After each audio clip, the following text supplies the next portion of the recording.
इस वीडियो में हम आपको वैलेंस बॉन्ड थियरी बताने वाले हैं। यह कोऑर्डिनेशन कंपाउंड का यह एक इम्पॉर्टेंट टॉपिक है जो एग्जाम में हर साल पूछा जाता है।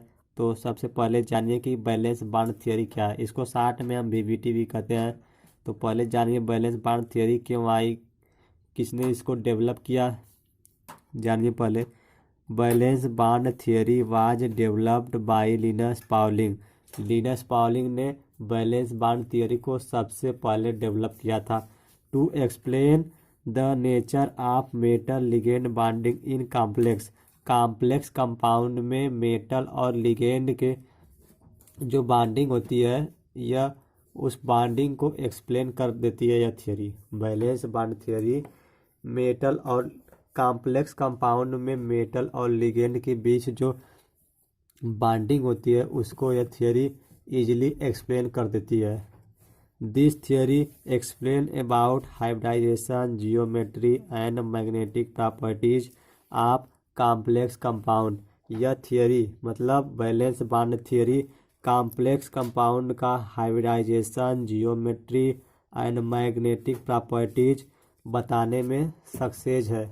मतलब किसी कॉम्प्लेक्स कंपाउंड की ज्योमेट्री क्या है, हाइब्रिडाइजेशन क्या है, मैग्नेटिक प्रॉपर्टीज मतलब वह पैरामैग्नेटिक है कि डायामैग्नेटिक है, यह हम कॉम्प्लेक्स कंपाउंड का वैलेंस बॉन्ड थ्योरी के अनुसार समझा लेते हैं कि यह इसमें हाइब्रिडाइजेशन यह है, जियोमेट्री यह होगी और मैग्नेटिक प्रॉपर्टीज यह होगी। यह सब हम वैलेंस बॉन्ड थियरी के बेस पर समझा लेते हैं। तो जानिए कि वैलेंस बॉन्ड थियरी क्या है।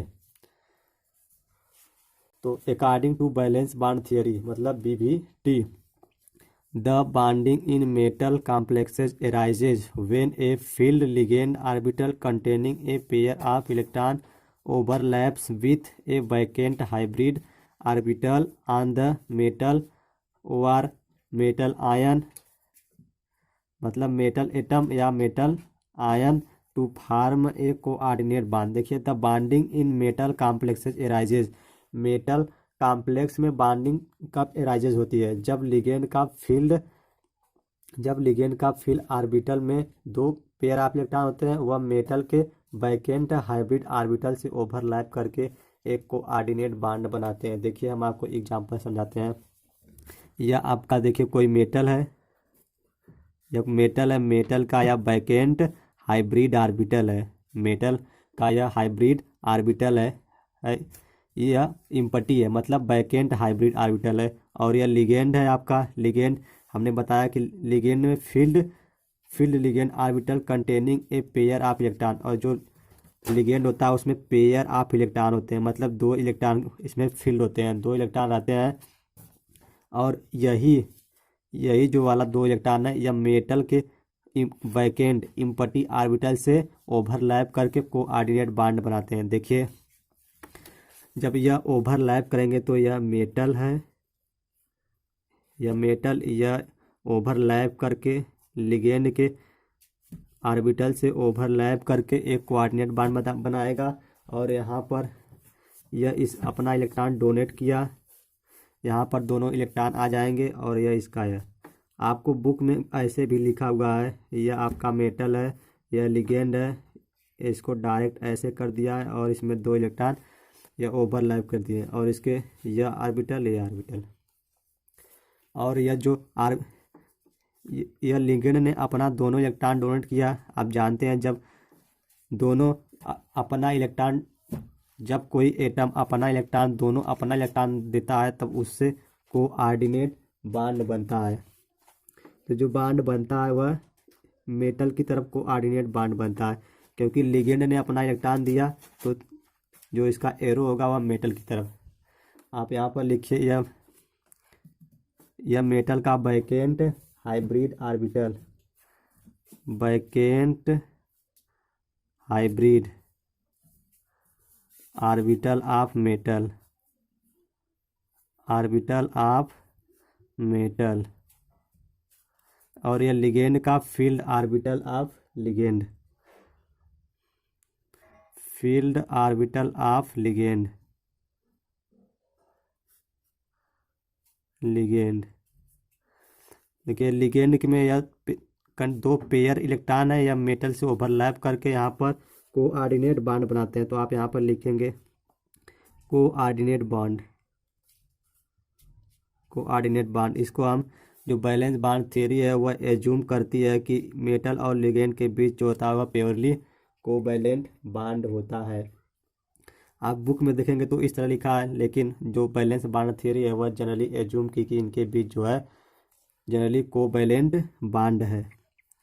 यहाँ आप कोवैलेंट लिख लीजिए, लिखने से सारी चीज़ें याद हो जाती हैं। चलिए, बैलेंस बॉन्ड थ्योरी के कुछ पास्टुलेट है, कुछ एजम्पशन है जिसका थ्योरी बेस्ड है। This theory based on the following assumption. जो बैलेंस बॉन्ड थ्योरी है कुछ इसके एजम्पशन है, कुछ इसके पास्टुलेट है जिस पर यह वर्क करती है।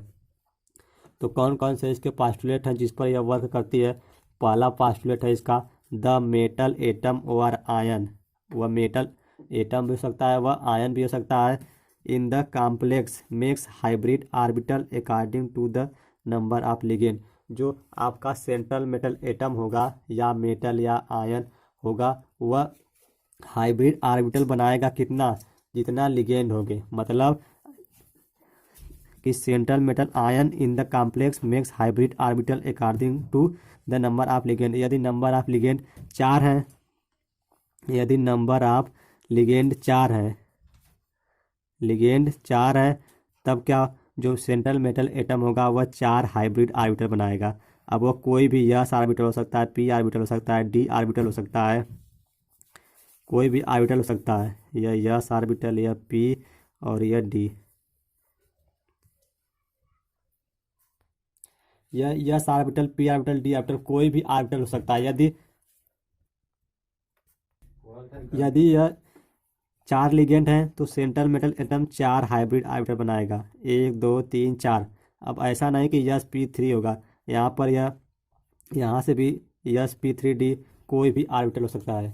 इसी तरह यदि 6 लिगेंड हो, 6 लिगेंड हो तो यह central metal atom ion 6 hybrid orbital बनाएगा। यहाँ से लीजिए 1 3 2 5 6, तब वह 6 हाइब्रिड ऑर्बिटल बनाएगा, 6 हाइब्रिड ऑर्बिटल बनाएगा। यह बैलेंस बॉन्ड थ्योरी का पहला एजम्पशन था। यदि central metal atom ion in complex makes hybrid orbital according to the number of ligand, कि यदि लिगेंड 4 है तो यह 4 हाइब्रिड ऑर्बिटल बनेंगे।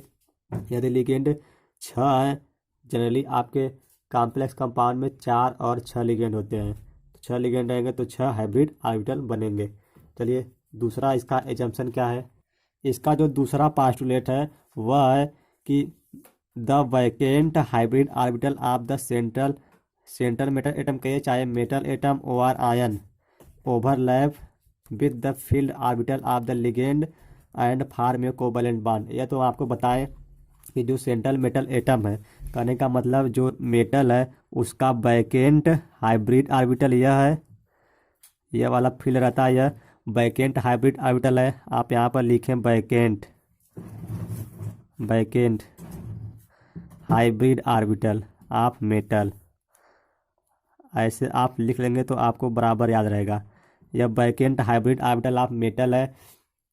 यह लिगेंड के फील्ड ऑर्बिटल में 2 इलेक्ट्रॉन होते हैं। यह इसके साथ ओवरलैप करके कोऑर्डिनेट बॉन्ड बनाता है। यह आपका मेटल और यह लिगेंड, आप चाहे ऐसे भी दिखा दीजिए, यह भी सही है। यह बुक में ऐसे दिया रहता है, ओवरलैप कर कर यह कोऑर्डिनेट बॉन्ड। क्योंकि लिगेंड ने अपना इलेक्ट्रॉन डोनेट किया तो हम जो एरो है वह मेटल की तरफ, लिगेंड से मेटल की तरफ शिफ्ट करते हैं। दूसरे पास्टुलेट यह था कि vacant hybrid orbital of metal atom, यह मेटल का वैकेंट हाइब्रिड ऑर्बिटल है, overlap with the filled orbital of the ligand and form A coordinate bond. यह लिगेंड का फील्ड ऑर्बिटल इस मेटल के साथ ओवरलैप करके यह जो है कोऑर्डिनेट बॉन्ड बना लेता है। चलिए, अगला इसका जो पास्टुलेट है वह क्या है कि each ligand donate a pair of electron to the central metal atom over ion. मतलब कि जो लिगेंड होते हैं वह अपना पेयर इलेक्ट्रॉन, मतलब 2 इलेक्ट्रॉन जो है डोनेट करते हैं किसको? मेटल को। मतलब पेयर मतलब 2 इलेक्ट्रॉन दो इलेक्ट्रॉन डोनेट करेंगे। जैसे देखिए यहाँ पर अपना दो इलेक्ट्रॉन डोनेट करता है और कोवैलेंट बॉन्ड बनाता है। तो वही बताया गया कि प्रत्येक लिगेंड अपना पेयर इलेक्ट्रॉन डोनेट करता है सेंट्रल मेटल एटम आयन को। चलिए, if the complex contain unpaired electron that the complex will be paramagnetic। मतलब कि यदि उस कॉम्प्लेक्स कंपाउंड में यदि अनपेड इलेक्ट्रॉन, केवल मतलब यस पी डी ऑर्बिटल कोई भी हो सकता है, यदि उसमें अनपेड इलेक्ट्रॉन है। अनपेड इलेक्ट्रॉन कहने का मतलब कि केवल एक ही इन किसी भी ऑर्बिटल में केवल एक ही इलेक्ट्रॉन हो, अनपेड इलेक्ट्रॉन हो, तब वह कॉम्प्लेक्स कंपाउंड जो होगा पैरामैग्नेटिक होगा। यह किसने बताया? वैलेंस बॉन्ड थ्योरी ने। While if the complex compound contain paired electron that the complex will be diamagnetic. मान लीजिए इस कॉम्प्लेक्स कंपाउंड में यदि दोनों कहीं भी यदि पेयर इलेक्ट्रॉन मिलेंगे आपको कॉम्प्लेक्स कंपाउंड में, तो वह कॉम्प्लेक्स कंपाउंड आपका डायमैग्नेटिक होगा। यह वैलेंस बॉन्ड थ्योरी ने बताया। फिर सुनिए, यदि कॉम्प्लेक्स कंपाउंड में अनपेयर्ड इलेक्ट्रॉन है तब वह कॉम्प्लेक्स कंपाउंड जो क्या होगा? पैरामैग्नेटिक। यदि जबकि कॉम्प्लेक्स कंपाउंड में पेयर्ड इलेक्ट्रॉन होंगे तब वह डायमैग्नेटिक होगा। चलिए अगला देखिए, a number of s p d orbital of the metal atom hybridize to form new hybrid orbital of equivalent energy called hybrid orbital. These hybrid orbital are directed according to definite geometry of the complex such as square, planar, tetrahedral, octahedral। देखिए, जब central metal atom या ion के yes P three D, यह आपका yes orbital और यह P orbital और यह डी ऑर्बिटल। अब यहाँ आप यन लिख सकते हैं, यन डी आपका यह s orbital p orbital three hybridise जब आपस में हाइब्रिडाइज होते हैं तब यह क्या करते हैं? हाइब्रिड ऑर्बिटल बनाते हैं। और यह हाइब्रिड ऑर्बिटल डायरेक्ट करता है कि उस कंपाउंड की जियोमेट्री क्या होगी। जैसे यहाँ पर देखिए 1 2 3 4 5 6 छः हाइब्रिड ऑर्बिटल है। तो 6 हाइब्रिड ऑर्बिटल हैं तो वह कंपाउंड क्या होगा? ऑक्टाहेड्रल होगा। यदि इसी में यदि कॉम्प्लेक्स कंपाउंड कितने हो? हाइब्रिड ऑर्बिटल 4 ही हो यहाँ से यहाँ तक, तब आप बताएंगे 1 2 3 4, तब जो है यह इसकी जो ज्योमेट्री होती है हाइब्रिड ऑर्बिटल यह डायरेक्ट करता है कि इसकी ज्योमेट्री टेट्राहेड्रल होगी।